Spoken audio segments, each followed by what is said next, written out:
성전인가 도굴인가 제목이 되어 있습니다. 강도의 속을 두 글자로 줄여서 도굴인가. 자, 본문은 주님께서 예루살렘 성전에 들어가신 후 가장 먼저 하신 일에 관한 말씀이죠. 그 일은 무엇이었습니까? 주님께서 하신 일은 성전을 정결케 하신 일이었습니다. 자, 이 말씀을 통해서 주님께서 오늘 성전된 저와 여러분들에게 요구하시는 것이 무엇인지를 알게 되기를 바랍니다. 자, 주님께서 성전에 들어가셨을 때 참으로 기가 막히고 어이없는 상황을 목격하셨습니다. 성전이 성전이 아니라 도굴이 되어 있는 것입니다. 성전은 하나님께 기도하는 곳이고 경배하는 곳이고 그러한 사람들로 있어야 하는 것인데, 사람들이 물건을 사고 팔고 있었고 제물로 사용될 짐승들은 왔다 갔다 돌아다니고 있었고, 돈을 바꾸는 환전상들과 비둘기 파는 자들이 장사를 하기 위해서 자리를 펴놓고 앉아 있었다는 것입니다. 그야말로 돗대기 시장도 이런 시장도 없는 것이죠. 이런 모습을 보신 주님께서는 15절처럼 행하셨습니다. 그들이 예루살렘에 오자 예수께서 성전에 들어가셔서 성전에서 팔고 사는 사람들을 내어쫓기 시작하시고 환전상들의 상과 비둘기 파는 자들의 자리를 뒤엎으시더라. 자, 주님께서는 아주 과격하게 지나칠 일이 많지 어쩌면 잔인할 정도로 그렇게 성전을 정결케 하셨습니다. 우리가 여기서 볼 수 있는 예수님의 이미지는 가톨릭에서 그린 그 그림 같은 이미지가 아니죠. 곱상하고 나약하고 여성스러운 이미지가 아닌 것입니다. 예수님은 어려서부터 목수의 아들로 자라셨고 그렇게 잔뼈가 굵으셨고, 마치 예수님의 이 모습은 오늘날 철거 용역들이 건장한 남자들이 다 이렇게 철거하는 그런 모습의 이미지인 것이죠. 예수님은 절대로 나약하신 분이 아닙니다. 당시에 장사하는 사람들은 얼마나 또 건장했겠습니까? 그런 사람들 다 내쫓을 수 있는 정도의 그런, 지금은 이제 기계가 있어서 나무도 다 잘 가공하고 싶지만 당시에는 다 손으로 했단 말이죠. 꽃미남이 아니에요. 예수님은 거친 그런 모습으로 있었던 것이죠. 자, 성전은 말 그대로 거룩한 곳입니다. 성전은 하나님께 경배드리고 하나님을 만나는 장소이고 하나님 앞에 통회하는 영으로 자신의 마음을 쏟아놓는 기도하는 집인 것입니다. 그곳에 하나님의 임재가 있고 하나님의 영광이 있는 곳이죠. 세상의 것들이 들어와서는 안 되는 것입니다. 결코 그러면 하나님의 임재를, 하나님의 영광을 볼 수가 없는 것입니다. 사람들은 그곳에서 거룩하신 하나님을 만나고 하나님께서는 당신의 백성을 만나는 곳, 바로 그곳이 성전인데, 자, 그런 성전이라면 어떻게 해야 되겠습니까? 당연히 그 성전은 거룩해야 하고 경건해야 하고 무엇보다도 정결해야 하는 것이죠. 그래야 할 성전이, 그러나 온갖 더럽고 소란스러운 것들로 가득 차 있던 걸 주님께서 보시고 말았습니다. 짐승들이 다니는 소리, 짐승들이 소리를 내며 다니고 있었고 사람들이 흥정하는 소리들이 거기에 있었을 것이고, 여기저기서 짐승들이 풍기는 냄새와 또 배설물 냄새, 그런 더럽고 혼란스러운 광경을 주님께서 목격하신 것입니다. 그것이 어디에 있었는 것인가? 시장이 아니라 바로 성전에서 그런 일이 있었다는 것이죠. 주님께서는 그렇게 만든 자들에게 너희가 내 아버지 집을 장사하는 집으로 만들었도다, 강도의 소굴로 만들었도다, 그렇게 책망하셨는데, 이것은 거룩한 성전 안에 하나님의 영광은 뒤로 한 채 인간의 탐욕과 거짓이 난무한 그런 모습을 보고 하신 말씀인 것이죠. 자, 성전이 이 모양이 되었습니다. 성전은 이스라엘 백성들에게 있어서 그들의 사실 삶의 중심이지 않습니까? 영적 생명의 그러한 본거지인데, 성전이 이렇게 되었다면 그들의 삶은 어떻겠습니까? 자, 이 모습은 다름 아닌 이스라엘 백성들의 영적 상태를 그대로 보여주는 단면인 것이죠. 이들은 영적으로 깨어있지 못했습니다. 그래서 그들은 하나님을 두려움도 없었고 하나님을 사랑하는 것은 찾아보기 힘든 것입니다. 그랬다고 한다면 성전 안에 그와 같은 것들을 드러내지 않았을 것이고 그와 같은 것들이 성전에서 오가는 일도 허락하지 않았을 것입니다. 하지만 이스라엘의 영적인 상태는 무뎌진 지 오래되었고 믿음을 상실해버린 종교인으로 전락한 지 오래된 것이죠. 이스라엘 백성들에게는 더 이상 하나님을 믿는 믿음이 찾아보기가 어려운 상황입니다. 그래서 문맥을 보게 되면 하나님을 믿으라는 말씀이 나오는데, 자, 그들은 단지 성전의 외관만을 바라보면서 그 건물이 웅장하고 아름다운 것을 바라보면서 그것에만 관심하셨을 뿐 그 성전 안에 살아계신 하나님은 보지 못했던 것입니다. 이 모습은 마치 그 옛적에 그들의 조상 이스라엘이, 곧 야곱이 베델, 즉 하나님의 집에 대해서는 알았지만 그곳에 살아계신 하나님을 알지 못했던 것과 같다고 할 수가 있겠습니다. 그러나 나중에는 알게 되었죠. 엘 베델이라고, 하나님의 집에 계시는 하나님. 그처럼 이스라엘의 후손들도, 야곱의 자손들도 성전, 즉 하나님의 집은 봤지만 하나님의 집에 계신 하나님은 보지 못하고 있었던 것입니다. 그들은 하나님을 사랑하지 않았고 하나님을 두려움도 없었던 것입니다. 여러분, 성전에서 무엇을 보십니까?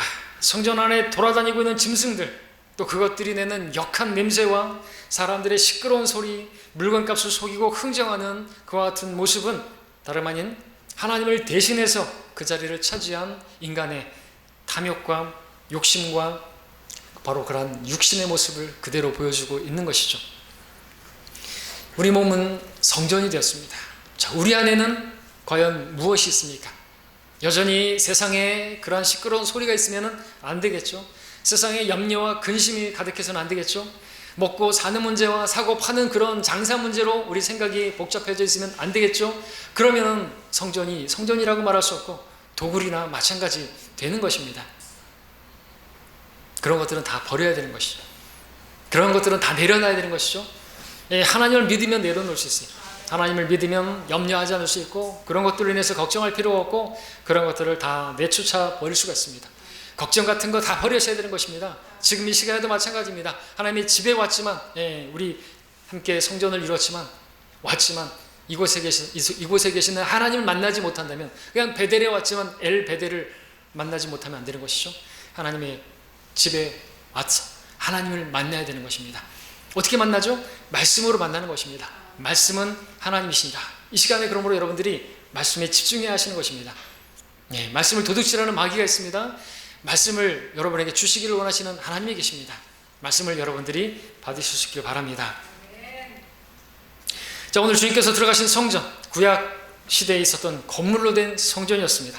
하지만 오늘날 신약 시대 하나님께서 말씀하시는 성전은 더 이상 건물로 된 성전이 아니라 예수님을 영접한 성도들, 개개인이 성전이고 그러한 성도들이 모인 세상으로부터 불러내임을 받은 사람들의 모임이 또한 성전인 것입니다. 하나님의 거처로 지어져가는 성전인 것이죠.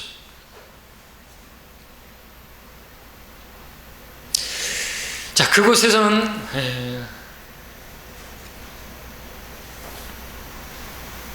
하나님의 사람들이 있고 그곳에서는 하나님을 찬양하는 것이 있고 하나님께 기도하는 것이 있고 하나님을 경배하는 것이 있어야 되는 것입니다. 다른 것이 있으면 안 되는 것입니다. 세상의 것이 들어와서는 안 되는 것입니다. 경배와 찬양, 그것은 아닌 것입니다. 세상의 어떤 그런 음악 비슷한 그리고 악기 그런 것들이 들어와서도 안 되는 것입니다. 자, 어떤 사람이 예수님을 영접하게 되면 성령께서 그 사람 안에 들어와서 그 사람을 성전 삼아 주십니다. 그렇게 들어오신 성령님은 절대로 나가지 않는다. 오전에도 말씀드렸죠. 설교가 비슷해서 오전에 또 말씀을 드렸는데 그렇게 들어오신 성령님은 나가지 않으셔서 그래서 한번 구원은 영원히 안전하게 보장되는 것입니다. 자, 구약시대 모든 복은 성전으로부터 나오는 것이죠. 물론 하나님께로부터 오는 것이지만 하나님께서 거하시는 그것으로부터 나왔던 것입니다.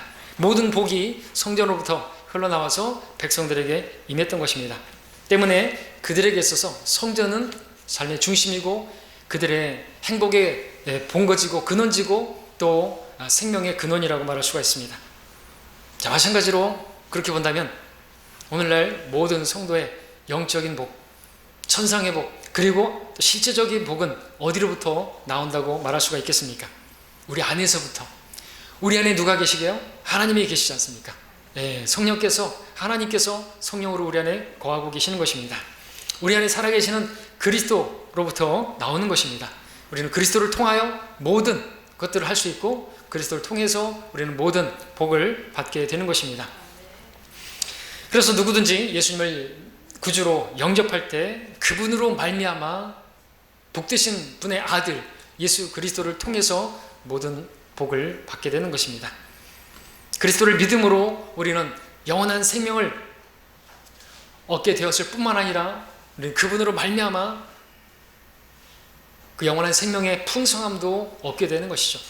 주님께서 오신 목적은 우리가 다만 생명을 얻는 것뿐만 아니라 생명을 얻고 또 풍성히 얻게 하려고 오셨다고 요한복음 10장에서 말씀하고 계시죠. 그 풍성한 삶이 나타나는 것은 우선 그 성도 안에 부어진 하나님의 사랑, 그 사랑이 성령에 의하여 부어졌기 때문에 나타나는 것이라 말할 수 있겠죠. 우리에게 주신 성령에 의하여 하나님의 사랑이 우리 마음속에 부어졌기 때문이라. 그렇게 하나님의 사랑이 부어지니까 환난 중에서도 기뻐한다고 말씀하고 있습니다. 로마서 5장에서. 그렇죠? 어떤 상황에서도 기뻐할 수 있는 이유, 하나님의 사랑이 성령에 의해서 부어졌다. 찔끔찔끔 떨어지는 그런 수도꼭지에서 떨어지는 게 아니라 폭포수처럼 부어졌다고 말하고 있습니다. 그런 사랑을 받아본 여러분들은 아멘할 수 있지 않습니까? 그 사랑이 바로 첫사랑. 때를 여러분들이 생각해 본다면 어떤 환전 중에서도 기뻐할 수 있고 감사할 수 있는 것입니다. 이건 진짜 복 아닙니까? 여러분들, 사랑하는 사람들은 얼굴이 항상 밝죠. 무슨 좋은 일 있어? 뭐가 그렇게 좋아? 나는 힘든데. 연애하고 있어요. 사랑하고 있어요. 그 사랑에 빠진 사람들 보십시오. 집안에 어려운 일이 있고 또 직장에서 어렵게 하는 사람이 있고 그래도 항상 싱글벙글이잖아요. 왜? 나에게는 사랑하는 사람이 있잖아요. 그 사랑으로 인해서 어떤 것도 문제가 되지 않지 않습니까? 그랬을 때가 있지 않습니까? 여러분들도 첫사랑 때 구원을 받아서 삶이 생활이 달라진 거 없잖아요. 근데 얼마나 기뻤어요. 얼마나 즐거웠어요. 막 입에서 찬송이 나오지 않았습니까? 밤새도록 성경을 읽지 않았습니까? 그때가 있었지 않습니까? 복이죠. 마음이 사랑으로 그렇게 부어져 갖고 채워지게 되면 그냥 실실 웃음만 나오지 않습니까? 이게 복 아니에요? 그래서 그 사랑으로 인해서 누구를 만나든지 미워하지 않을 수 있고, 나를 미워하는 사람도 내가 사랑할 수 있다면 저는 설교 준비하면서 이게 진짜 사랑이 아닌가, 이게 진짜 복이 아닌가. 여러분들 제일 힘든 게 뭐예요? 사람과의 관계잖아요. 군대에서 제일 힘든 게 뭐예요? 사람과의 관계잖아요. 고참, 아주 고춧가루 같은 고참. 저 군생활, 내무반 생활이 제일 힘들었어요. 저를 제일 힘들게 한 고참이 전라도 사람이었어요. 또 경상도 사람이었어요. 진주 사람. 아주 그냥 그랬었어요. 근데 제가 그때 예수님을 알았더라면, 첫사랑을 가운데 있었다면, 그 군대 내 동기가 혹은 내 훈병이, 내 고참이 교회 다니고 신실한 그 고참 예수님을 영접하겠다면 군생활을 아주 쉽게 할 수 있었던, 제가 지난주인가도 말씀드렸던 것처럼 그 고참 항상 얼굴이 밝고 기타를 치면서 항상 너무나 진짜 늘 성령 충만한 것 같았어요. 맞아도 웃고, 그 고참이 나에게 복음을 전했더라면 하는 아쉬움이 늘 있는데, 하여튼 여러분들 사람들과의 관계 때문에 많이 힘들잖아요. 사실 여러분을 미워하고 공격하는 남편이든 아내든 그러한 사람들이 우리 주위에는 항상 있어요. 교회 안에도 있을 수 있단 말이죠. 그런데 하나님의 사랑이 성령에 의해서 부어진 바 된 우리라면요, 그런 상태에 있다고 한다면요, 우리는 환난 중에서도 기뻐할 수가 있고요, 고난 중에서도요 찬양을 부를 수가 있지 않습니까? 이게 진짜 복 아닙니까? 우리가 회복해야 될 것은 늘 생각하지만 하나님의 사랑이죠. 아까 우리 오전에 찬양 불렀던 것, 날 대속해 주신 그 사랑 간절하게 알길 원하죠. 그 대속한 사랑이요, 얼마나 큰 사랑입니까? 이거는 상상할 수 없는 것이고 우리가 측량할 수가 없는 사랑이잖아요. 나를 대속했어요. 죄인인 나를 대신해서 사랑하는 아들을 희생시키셨단 말이죠. 나를 얻기 위해서, 나 같은 죄인을 살리기 위해서. 우리 아까 형님 찬양 불렀던 것처럼 그 보혈로서 값없이 나를 받아주셨다는 그 은혜, 그 대속은 정말 생각하면 생각할수록 우리가 인상 쓸 게 아니라는 것이죠. 기뻐할 수밖에 없어요. 어떤 상황에서도, 환난 중에서도 기뻐할 수 있게 하는 것이 바로 우리가 받은 큰 기쁨이고 큰 복이 아닐 수가 없습니다. 성령에 의해서 된 것이죠. 성령께서 우리 안에 들어오시면 바로 그 사랑이 열매로 맺어져요. 사랑과 기쁨과 화평과 오래 참음과 선함과 친절과 믿음과 온유와 절제와 이러한 것들이 우리 안에서 가득하다면요, 뭐가 문제가 되겠어요? 어떤 사람에 대해서 오래 참고 절제하고 인내하는 것 문제가 안 된대요. 어떤 상황에서도 기뻐할 수 있고 사랑할 수 있고 믿어줄 수 있고. 그렇다면 우리는 진짜 무서울 게 없는 사람들이죠. 두려울 게 없는, 염려할 거 없어요. 그렇게 변화될 거야. 믿어주고 사랑해주고 그래도 오래 참아주고, 이게 진짜 신앙이지 않습니까? 그게 진짜 열매지 않습니까? 하나님의 그 사랑이 내게 부어져서 하나님을 사랑하게 하고 또 이웃을 사랑하게 할 수만 있다면, 자, 우리는 본질상 그러나 육신적이고 죄인들이기 때문에 하나님을 사랑할 수 없고 다른 사람을 사랑하는 것은 거의 불가능합니다. 아니, 불가능합니다. 그러나 사랑이신 그분께서 우리 안에 성령님을 보내주심으로써 그분으로부터 흘러나오는 그 사랑이 하나님을 사랑하게 만들고 심지어 나를 핍박하고 나를 박해하는, 미워하는 그 사람들까지도 사랑할 수 있게 만들어 준다는 것이죠. 이게 진짜 복입니다. 영적인 복이죠. 하나님께서 여러분들을 그렇게 만들어 주셨죠? 구원 받았을 때 여러분들 그렇게 되었지 않습니까? 생활은 나아진 것도 아니고 오히려 더 나빠졌고, 오히려 예수님 믿었는데 오히려 나를 미워하는 사람들이 더 많아졌고 박해하는 사람들이 더 많아졌고, 그런데도 웬일인지 슬프지 않았습니다. 오히려 기쁘고 즐겁고 입에서는 찬양이 흘러나왔습니다. 나를 미워하는 그 사람이 그렇게 밉지만 않게 되었습니다. 하나님의 사랑이, 그 사랑하는 마음이 흘러나와서 그 사람에 대해서도 용서하는 마음이 솟아나고 그러지 않았습니까? 바로 그와 같은 사랑은 오직 그리스도인들만 경험할 수 있는 인생 최고의 기쁨이고 복이 아닐 수가 없는 것이죠. 자, 또 고린도서 1장 9절에 따르면 그의 아들 예수 그리스도 우리 주의 교제 안으로 부르신 하나님께서는 신실하시도다 말씀하고 있습니다. 구약시대 성전과 마찬가지로 하나님의 영께서 우리 안에 들어오신 후 우리에게 임한 놀라운 복은 우리가 하나님을 섬길 수 있게 되었다는 것입니다. 하나님과 교제가 가능하게 되었다는 것입니다. 죄인들은 하나님과 교제가 안 되는 것입니다. 하나님은 영이시기 때문에 우리 죽은 영이 살아나야 교제가 가능한 것입니다. 믿지 않는 사람들은 마귀하고는 교제가 될지 모르겠습니다. 그러고 보니까 점집 같은 데 보니까 영으로 봅니다. 그럽디다. 그렇죠? 마귀의 영과 교제하는 것이에요. 그러나 우리는 하나님과 교제할 수 있는 것입니다. 그들은 하나님의 영을 받지 못했기 때문에 하나님이신 그분과는 교제가 불가능한 것입니다. 그러니까 여러분들은, 성전된 여러분들은, 성령께서 여러분 안에 거하고 계신 여러분들은 하나님과 교제해야 되는 것입니다. 교제로 부르셨다고 말하고 있습니다. 구원으로 부르신 그것이 다가 아니라 교제로 부르셨고 거룩함으로 부르셨다고 말씀하고 있지 않습니까? 또 한 가지는 히브리서 9장 14절에서 하물며 영원하신 성령을 통하여 흠없는 자신을 하나님께 드린 그리스도의 피가 어찌 죽은 행실에서 너희 양심을 정결케 하여 살아계신 하나님을 섬기게 하지 못하겠느냐 말하고 있습니다.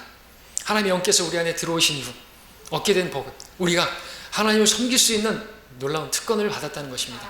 우리는 제사장들이 되었다는 것입니다. 구약의 성전 제사장들이 하나님을 경배하고 그분을 섬길 수 있었던 것은 특권입니다. 그처럼 성령께서는 우리의 양심까지도 정결케 하셔서 하나님을 섬길 수 있는 특권을 주신 것입니다. 이처럼 하나님의 영을 소유하게 된 성도에게는 크게 놀라운 변화가 있게 됐는데, 그것은 하나님의 사랑을 소유하게 된 것이고 하나님과 교제할 수 있게 된 것이고 하나님을 섬길 수 있는 특권을 받았다라는 것입니다. 이것은 구약시대 성전에서 하나님을 섬기는 그들이 섬긴 것과는 너무나 차원이 다른 것입니다. 우리는 더 우리는 지성소까지 들어가게 된 것이죠. 우리는 하나님과 1대1로 만날 수가 있는 것입니다. 하나님께 우리가 기도하면 만나주시는 것이에요. 여러분, 대통령은 우리 안 만나줍니다. 근데 하나님, 그 만 왕의 왕이신 그분은 우리가 나아가면 만나주시는 분이세요. 놀라운 특권 아닙니까? 지성소 아무나 못 들어간다니까요. 대제사장만 들어갈 수 있었는데, 그렇게 섬겼던 것보다 우리는 더 실제적이고 더 직접적이고 더 친밀한 그런 교제와 그런 섬김을 가질 수 있게 된 것이에요. 이게 진짜 복인 것입니다. 그리고 이것을 잘 하면, 그렇게 주님을 잘 섬기면 놀라운 영원한 썩지 않은 보상이 기다리고 있다는 것입니다. 자, 앞서 구약 성전에 대해서 말씀드릴 때 하나님께서는 이스라엘 백성들에게 그 성전을 통해서 그들이 정말 생명이 되고 복의 근원이 되는 그러한 곳이라고 말씀을 드렸습니다. 마찬가지로 오늘 우리 안에 계시는 성령께서 우리의 생명이 되시고 복의 근원이 되시고 그것을 꼭 알아야 되는 것이죠.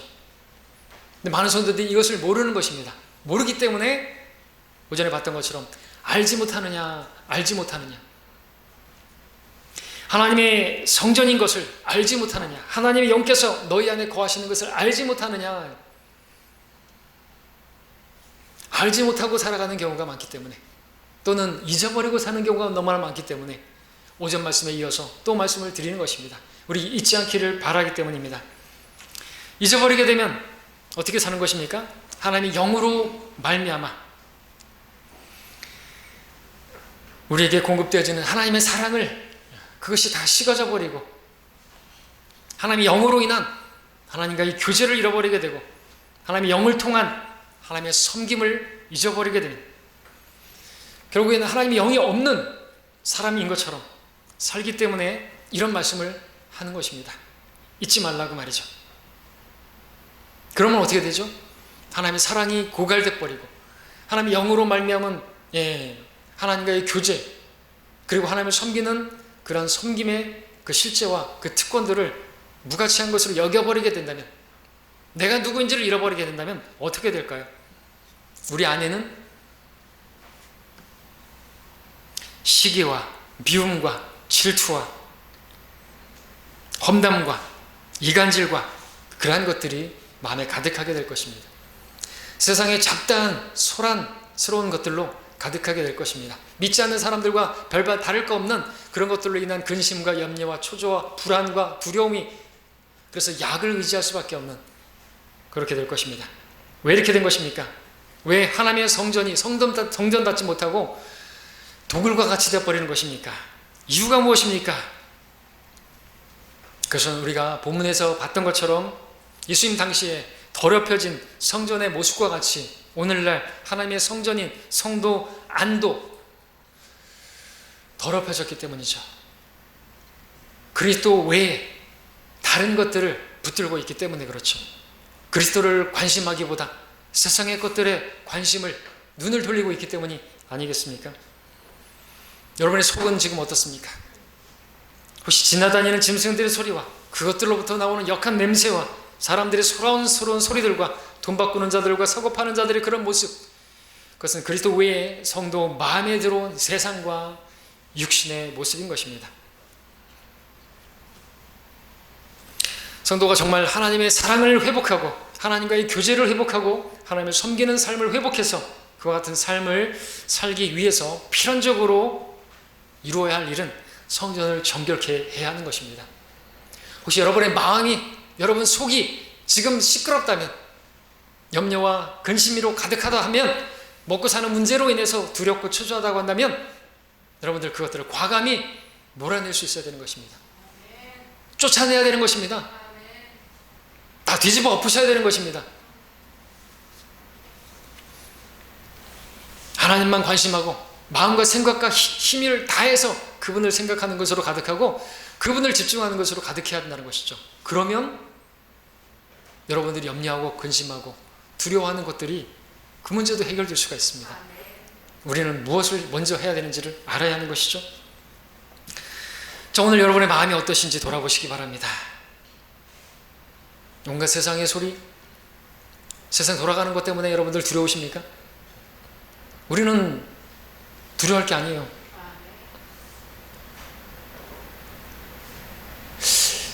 누가 그래요? 사고 파는 게 뭐냐? 뭐죠? 사고 파는 게 뭐죠? 그게 정치래요. 맞죠? 정치 기본이 사고 파는 거예요. 그럼 정치적인 그런 것이 교회에 들어오면 될까요? 안 되는 것이죠. 정동수 그 교회 아침에 제가 잠깐 홈페이지 가서 보니까 죄다 막 다 그런 것들이 무슨 뭐 정치적인 것들 쫙 그것 때문에 많은 사람들이 떨어져 나갔죠. 그러다가 거기 특송이 하나가 딱 있더라고요. 그리고 특송이 있어요. 여러분들 보시면 알겠죠. 주날개 및 제목이 그거예요. 주날개 및 즐겁도다. 편히 쉬겠네. 너무 어울리지가 않아요. 막 세상에 요란한 것들 이런 거 막 하면서 막 염려하게 만들어 놓고 불안하게 만들어 놓고 그래 놓고 주날개 및 즐겁도다 평안이 뭐 쉬리로다 뭐 이런 찬양이 나온다는 게 되게 안 어울리더라는 것이죠. 네, 제가 느낀 거 그거예요. 그렇지, 우리가 왜 그걸 두려워해요? 세상이 어떻게 돌아가고 뭐 차별금지법이 통과되고 뭐 코로나가 어떻고 간에 여러분들 우린 여기에 살 사람들 아니에요. 계속 그렇잖아요. 우리는 세상에 속한 사람들, 세상에 뿌리 내리고 사는 사람들이 아니에요. 그 하늘을 바라보고 주님 바라보면요, 왜 그런 것들 때문에 걱정하고 그런 것들을 왜 교회 광단에서 이야기를 하고 왜 그러는 것이에요? 그런 것들이 들어오면 이 교회는 강도의 소굴이 되는 거예요. 왜? 사고 파는 게 정치라면서요. 어떤 우리 지역교회 목회자가 그래요. 정치 얘기하는 자체가 뭐가 잘못됐냐고. 사고 파는 것도 정치고. 그래요? 그럼 오늘 말씀에 따르면 사고 파는 것들이 교회 안에 있으면 안 되겠죠. 왜 그런 것들이 우리 교회 안에 무슨 뭐 여러분들 돈 거래한다든지 그러면 절대로 안 되는 것입니다. 빌려주는 것도 안 되는 것이에요. 줄라면 아예 그냥 줘야 돼요. 받을 생각 마시고 줘야 됩니다. 못 받으면 그것 때문에 실족하면 안 되는 거거든요. 그런 것들은요 정치적인 것이에요. 지금 교회 성전에 주님께서 갔는데 이 정치판이 벌어지고 있는 거예요. 장사하고 있고요, 사고 팔고 있고요, 흥정하고 있고요, 자기가 이익을 도모하고 있었고요. 이게 정치판인 거예요. 교회 안에 그게 들어오면 안 된다고요. 정치, 세상에 대해서 그렇게 염려해요? 그러면서 하나님 믿는다고요? 그러면 피폐해지는 것입니다. 하나님께서 거하실 수가 없는 것이에요. 성전은 뭐 하는 곳이라고요? 기도하는 집이에요. 세상 요란한 곳 피하여 와서 기도하면 되죠. 그리고 하나님을 믿으라고 가르치면 되죠. 그러면 되는 거잖아요. 그렇게 우리 하나님 믿다가 그렇게 하나님 기도하고 교제하다가 그렇게 가면 되는 거예요. 무엇을 남기겠다고. 자, 여러분의 마음이 그런 것들로 억눌려져 있고 여러분들도 그 세상의 시끄러운 소리들 때문에 두려워하고 있고 여러분의 영이 지배를 받고 있지 않습니까? 그 같은 상태로 있다고 한다면 여러분들 예수님 당시에 이스라엘의 영적 상태와 똑같은 것입니다. 이스라엘 그 당시에 로마의 지배하에 있었죠. 로마를 세상에 적용한다면 이스라엘 백성들은 세상에 지배되어 있는 모습이고 오늘날 우리에게 적용한다면 세상에 짓눌려 있는 세상 일에 세상의 것들에 짓눌려 있는 우리의 모습을 보여주는 것이 되는 것입니다. 이스라엘 백성들이 그 성전이 오염되었을 때 그들의 영적인 삶도 피폐해졌던 것이죠. 메마르고 만족이 없고 주님께서 예루살렘 마태복음 23장에서 말씀하신 것처럼 하나님께 무엇을 드려도 그것은 위선적인 것이었고 이웃을 사랑하는 마음도 없었고 믿음도 없었고 어떤 열매도 맺지 못하고 있었던 것입니다. 여러분들 오늘 마가복음 11장 함께 보실까요? 20절의 말씀을 보시면요,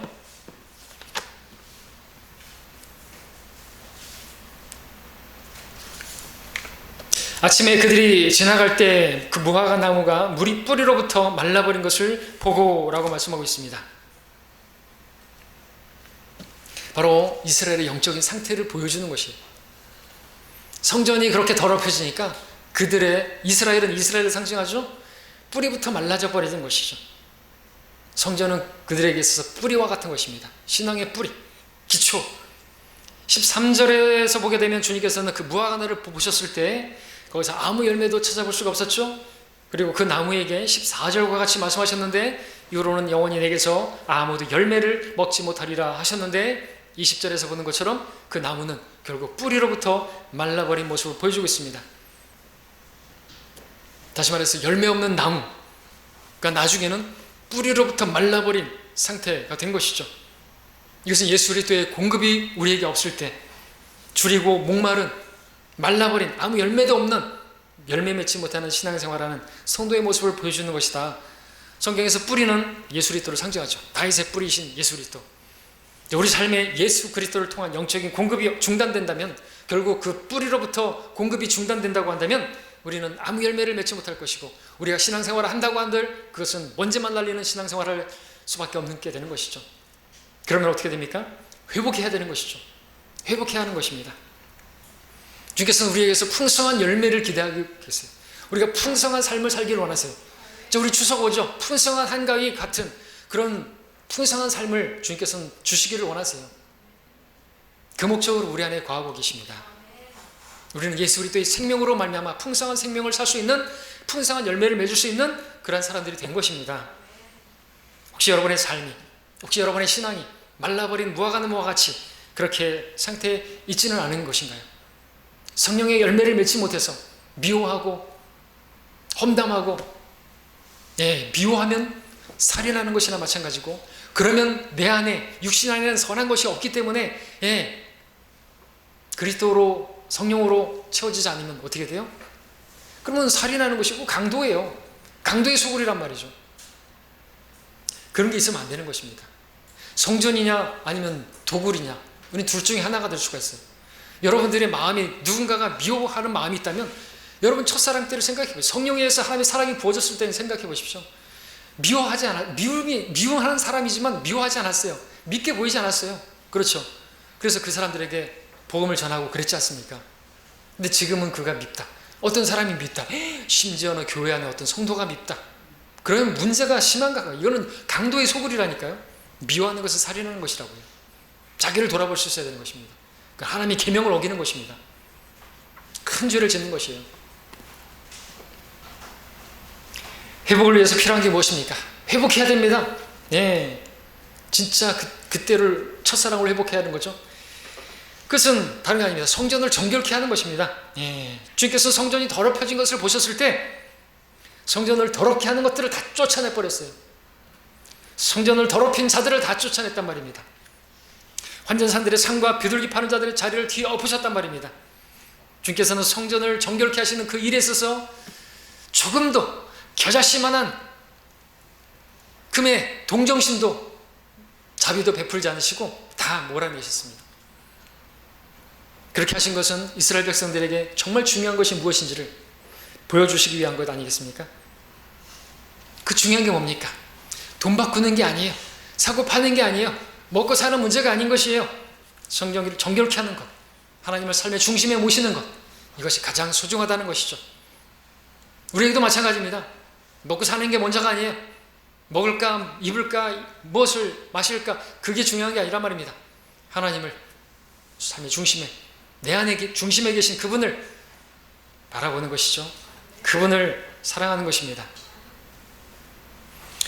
그 일이 무엇보다도 중요한 일이기 때문에 주님께서 성전을 정결케 하시는 일에 있어서 한치의 물러섬도 양보도 하지 않았던 것입니다.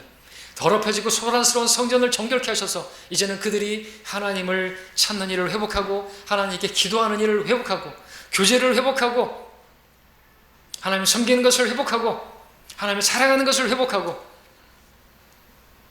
그것이 다른 무엇보다도 중요한 것이기 때문에 주님께서는 과감하게 그 일을 행하신 것입니다.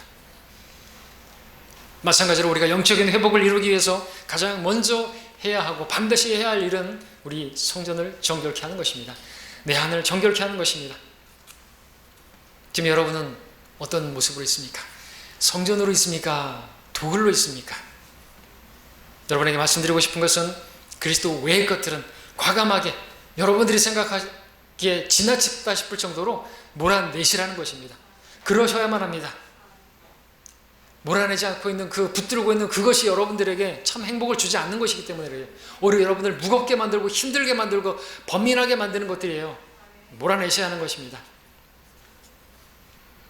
몰아내지 않으면 그것 때문에 힘들어져요. 더 그와 같은 것들이 우리 마음을 더럽고 만들고 오염시키게 만들고 성전이 아닌 강도의 소굴로 바뀌게 만들기 때문에 그렇습니다. 주님께서 그러셨던 것처럼 여러분들도 여러분의 성전을 정결케 하는 일에 있어서 여러분들 과감하게 그 일을 행하시길 바랍니다. 그렇게 함으로써 여러분의 마음이 고요하게 되고 평온케 되고, 그리고 하나님을 사랑하는, 또 하나님을 섬기는 그 일이 회복되어지기를 바랍니다. 하나님께 기도하는 일이 회복되어지고, 하나님과 교제하는 일이 회복되어지고, 하나님 섬기는 일이 회복되어지기를 바랍니다. 그것이 다른 어떤 일보다도 중요하기 때문에 그래야만 하는 것이죠. 사고 파는 문제보다, 먹고 사는 문제보다, 정치 문제보다 더 중요한 것은 바로 이것입니다. 이것이 회복되어지면요, 어떤 것도 두려워할 필요가 없어요. 우리는 세상에 관심 없어요. 하나님 믿는다면서요. 그러면서 막 얘기를 하고 그렇게 어서 두려워하게 만든 다음에 주 날개미 왜 찬양을 그렇게 해야죠? 아무런 염려 없겠네. 그런 찬양을 왜 어떻게 해요? 믿으니까 그런 찬양을 하잖아요. 그러니까 하나님 믿으면 되죠. 하나님 신뢰하게 만드는 거, 신뢰할 수 있도록 그렇게 하나님 말씀을 전하는 믿음은 들음에서 나고 들음은 하나님 말씀에서 나오는 거 아닙니까? 자, 그렇기 때문에 필요한 게 뭡니까? 하나님을 믿는 믿음이에요. 22절을 보십시오. 22절에 보시면 이런 말씀들이 나온 다음에 쭉 나오고, 예수께서 대답하여 그들에게 말씀하시기를 하나님을 믿으라 말씀하고 있습니다. 하나님을 믿으라. 의미 있지 않습니까? 우리가 하나님을 믿어야만 내 안에 솟아난 소리들이 잔잔해질 수가 있기 때문에 그렇죠. 여러분, 출애굽할 때 그 홍해 앞에 섰던 사람들 얼마나 마음이 막 파도치고 있었죠? 잠잠하라. 주께서 보여주실 구원을 보고 가만히 있으라. 내 안에 이것이 잠잠해지려면 필요한 것은 하나님 믿는 믿음이죠. 하나님 신뢰하면 왜 그걸 걱정해요? 왜 세상을 걱정하고, 왜 먹고 사는 걸 걱정하고, 왜 그 사람에 대해서 걱정을 하고, 나를 미워하고 그런다고 해서 내가 왜 힘들어하고 그래요? 맡기면 되죠. 하나님 믿는 것이죠. 믿고 오히려 그에게 더 잘해주면요, 하나님께서 하십니다. 내가 하는 것이 더 좋은가요? 더 잘 된가요? 하나님이 하시는 게 더 잘 되는가요? 그렇게 하면 하나님께서요, 우리 행위가 주를 기쁘시게 하면요, 원수까지도 화목하게 하세요. 그러므로 여러분들, 이것은 믿음이 아니고서는 할 수가 없는 것이죠. 어떻게 내가 붙들고 있는, 내가 놓칠 수 없다고 생각하는 그런 것들을 어떻게 놓을 수가 있고, 어떻게 그 사람을 어떻게 내가 용납할 수 있고, 어떻게 내가 그를 계속해서 잘해줄 수가 있고 그럴 수 있냐 이것이죠. 우리는 못해요. 하나님 믿으면 다 할 수 있다니까요. 하나님 믿으면 그걸 다 내쫓을 수 있어요. 그 사람에 대한 원망하는 마음도 내쫓을 수 있고요, 뭘 먹을까 뭘 마실까 이것도 다 내놓을 수 있다는 것이죠. 정말로. 자, 그 모든 것을 하실 수 있는 분이 우리 안에 계세요. 내게 능력 주시는 그분을 통해서 우리는 모든 걸 할 수가 있고 할 수 있어야만 하는 것입니다. 내가 붙들고 염려하는 것들, 결코 그것들은 내가 붙들고 있다고 해서 그것이 잘 되는 것도 아니고, 내 생명을 주는 것도 아니고, 내 생명의 풍성함을 주는 것도 아닙니다. 사람이 소유한 것에 풍부함에 있지 않습니다. 뭐가요? 사람의 생명이. 아무리 재물이 필요하고 그 일이 해결되는 것이 내게 중요하다 할지라도 그런 것이 나를 살리고 나에게 생명이 되는 건 아닌 것입니다. 나에게 참된 행복을 주는 건 아닌 것입니다. 오히려 그것들은 내가 계속해서 붙들고만 있으면 나를 메마르게 만드는 것이에요. 내 혼 속의 메마름이, 만족함이 없는, 더욱 우리 육신의 이생의 일들이 얽매이게 만들어서 열매 맺지 못하는, 성령 열매는 고사하고 육신의 일들만이 풍성하게 나타나는, 가시와 엉겅퀴만 나타나는 그런 것이 될 것이에요. 말씀의 결론을 맺겠습니다. 자, 여러분, 혹시 여러분이 성전인데 혹시 도굴과 같이 되어 있다고 한다면 여러분 회복이 필요하지 않습니까? 성전된 자신을 정결케 하는 일을 하시기 바랍니다. 성전된 여러분 안에 그리스도 외에 다른 것들은 몰아내시기 바랍니다. 모든 소란하는 것들, 여러분을 얽매이는 모든 것들을 다 내어버리시고 오직 여러분 안에 거하시는 그리스도를 바라보시고 믿음으로 바라보시고 그분께 맡기시기 바랍니다. 그분을 신뢰하시기 바랍니다. 주님께서 말씀하셨습니다. 하나님을 믿으라. 우리 주님을 믿으시기 바랍니다. 그분이 하나님이시기 때문에 그렇습니다. 그분은 모든 것을 하실 수 있는 분이시기 때문에 그렇습니다. 여러분 염려하는 거 붙들고 있지 마세요. 여러분들 피파하게 만드는 것입니다. 그분을 믿는 믿음으로 여러분 안에 들어온 모든 세상의 것들, 시끄러운 것들, 육신에 속한 것들, 시기, 미움, 질투까지도, 염려까지도 몰아내심으로 여러분들 정결하게 하시기를 바랍니다. 그리하여 그분을 통해서 하나님을 향한 사랑이 회복되어지고 그분과의 교제가 회복되어지고 그분을 섬기는 것이 넘치는 섬김으로 회복되어지기를 바랍니다. 그것이 우리가 이 땅에 사는 존재 이유요 목적인 것입니다. 그래야 이제 더 이상 성전이 성전다운 결코 강도의 소굴이 되지 않기를 바랍니다. 기도하겠습니다.